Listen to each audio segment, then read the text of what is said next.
Isn't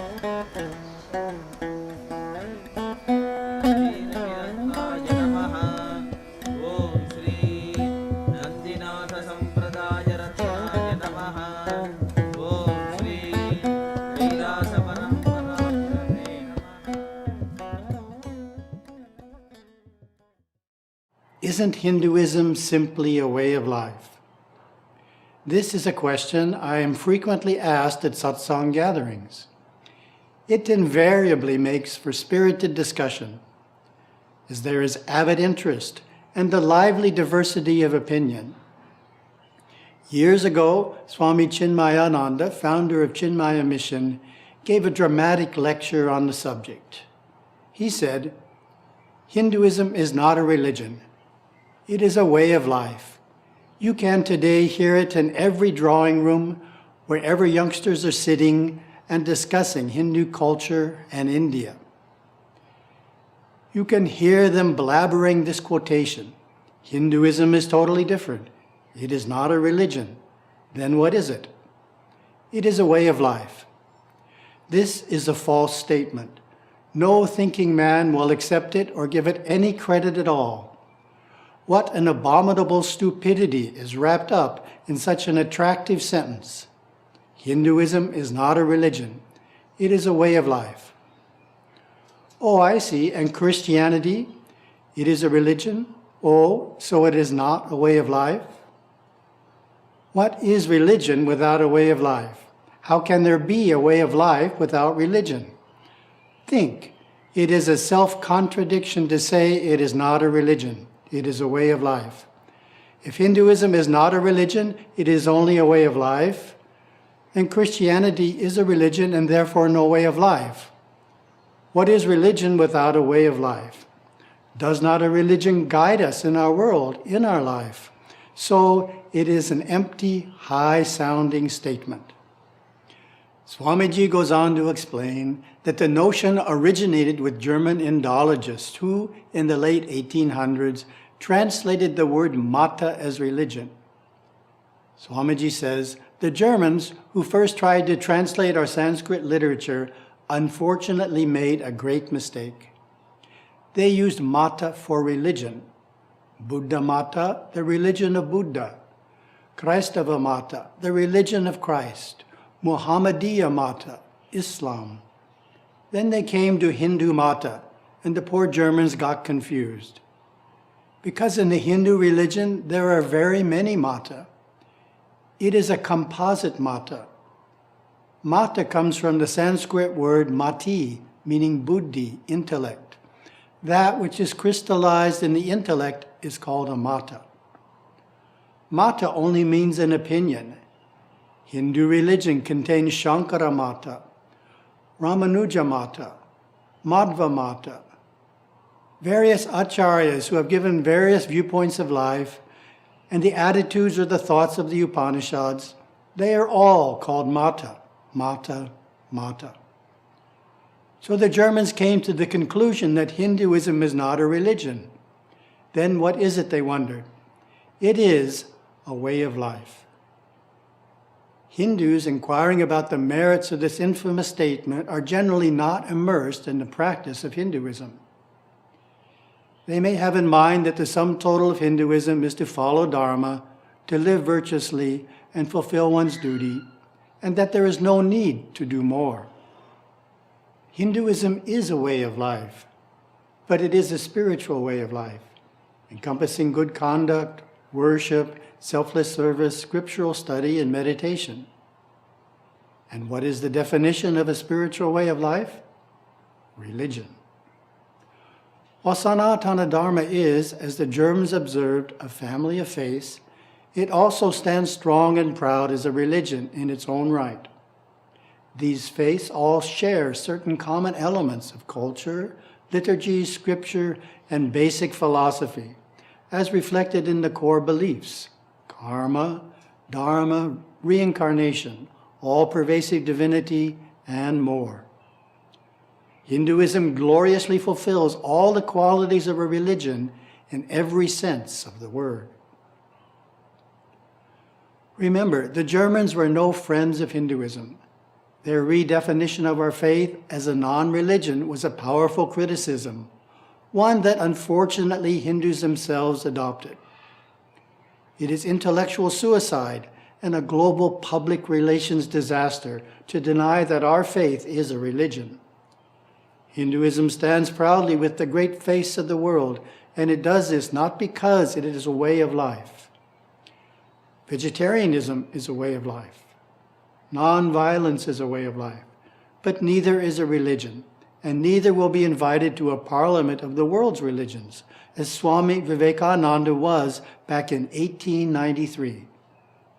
He was invited and he spoke to the world from that Chicago podium precisely because he was a Hindu.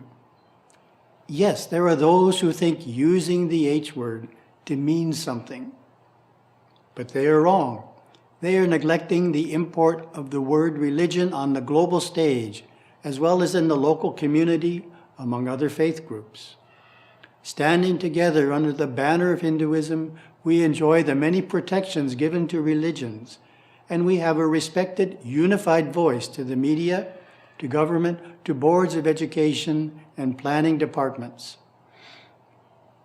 We have known quasi-Hindu groups who normally refuse to use the H word, but eagerly adopt it when they seek credibility in the broader community, such as in court cases.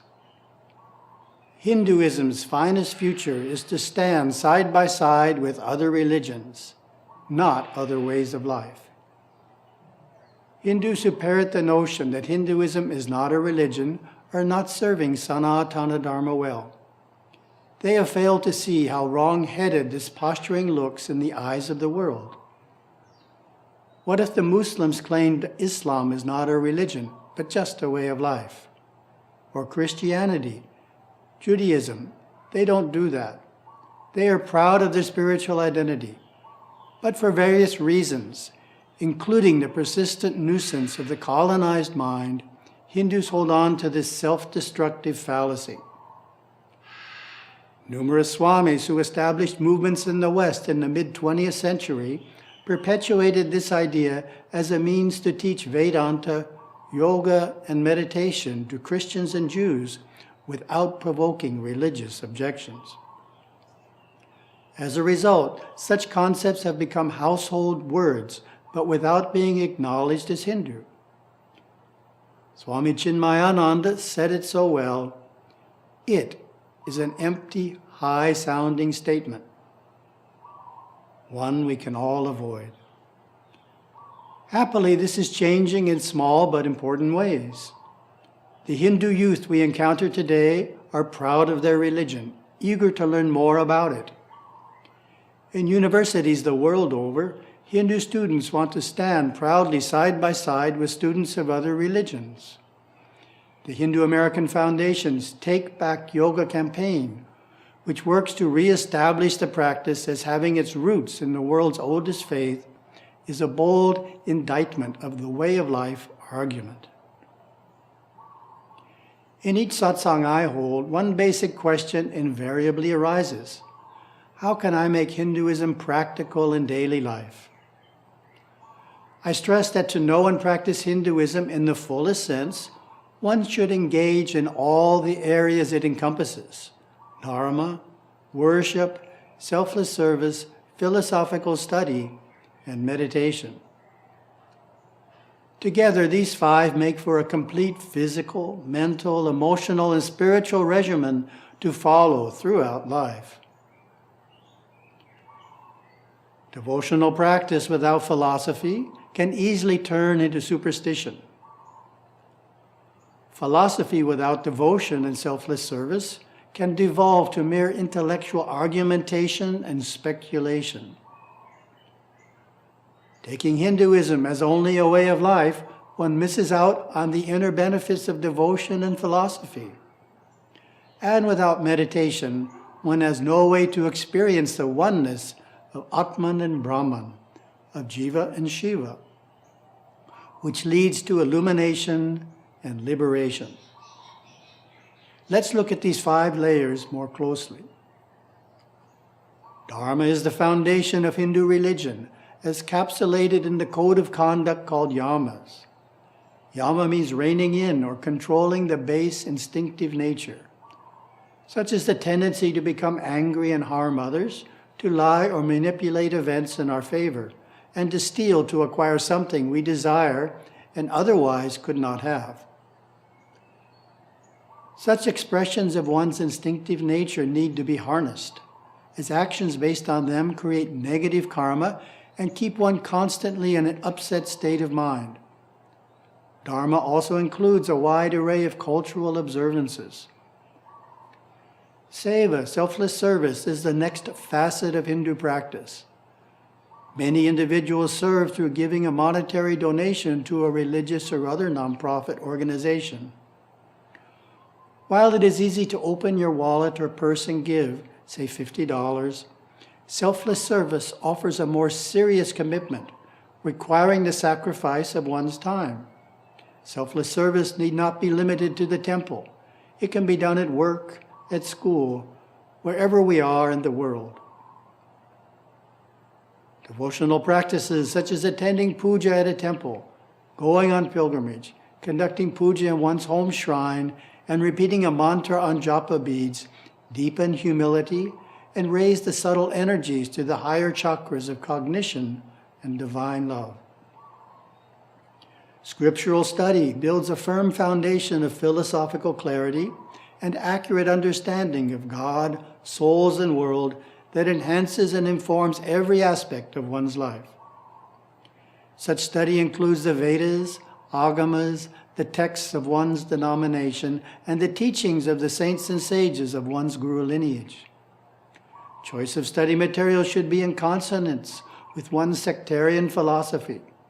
For example, if one's lineage is Advaitic, that study should reinforce the idea that we are already one with God, that nothing has to happen for this to be true.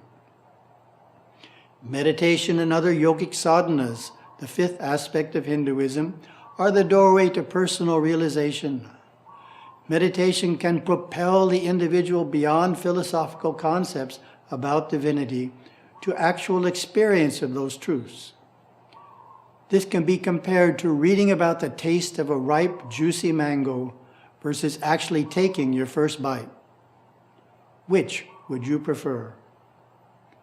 There are two primary approaches. The first, Raja Yoga, consists of regulated breathing, sense withdrawal, concentration, and meditation. The second, Jnana Yoga, is a path of scriptural study, reflection, and constant profound meditation. These 5 religious dimensions are found in all of Hinduism's diverse lineages, with each sect and sampradaya treasuring and preserving its own cultural, devotional, and philosophical uniqueness.